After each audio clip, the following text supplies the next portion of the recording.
এক আল্লাহর ওলি কবরের পাশ দিয়ে যাচ্ছিলেন। হঠাৎ দাঁড়িয়ে গেলেন।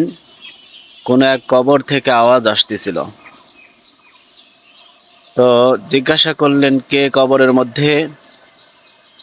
কবর থেকে আওয়াজ আসলো, আমি অমুক ব্যক্তি, অনেক দিন আগে মৃত্যুবরণ করেছি।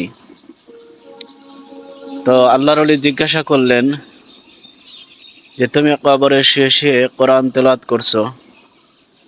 সেই ব্যক্তি বললেন, হ্যাঁ, আমি কবরে শুয়ে পর্যন্ত প্রায় 5000 বার কোরআন শরীফ খতম দিয়েছি। এই কথা শোনার পরে আল্লাহর ওলি বললেন, আলহামদুলিল্লাহ। কবরে শুয়ে থাকা ব্যক্তি তাকে বললেন, ভাই, আপনার কাছে একটা অনুরোধ। আমি 5000 খতম কোরআন শরীফ তেলাওয়াত করেছি, সম্পূর্ণ সওয়াব আপনি নিয়ে নিন, আর আলহামদুলিল্লাহ বলার সওয়াব আমাকে দিয়ে দিন। আল্লাহর ওলি জিজ্ঞাসা করলেন, 5000 খতম কোরআন শরীফ তেলাওয়াত করেছ, আমি শুধু একবার আলহামদুলিল্লাহ বলেছি, আমার সওয়াব তুমি নিতে চাচ্ছ কেন?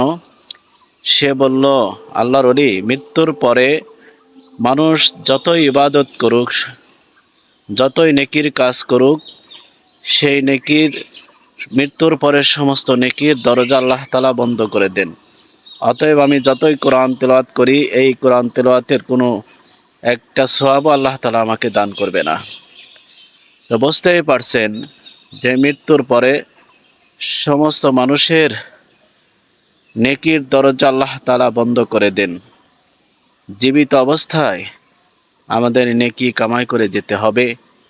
আল্লাহ রাব্বুল আলামিন আমাদেরকে দুনিয়াতে বেঁচে থাকাকালীন মহান রব্বুল আলামিনের বেশি বেশি ইবাদত করে কবরে যাওয়ার তৌফিক দান করুক, আমিন।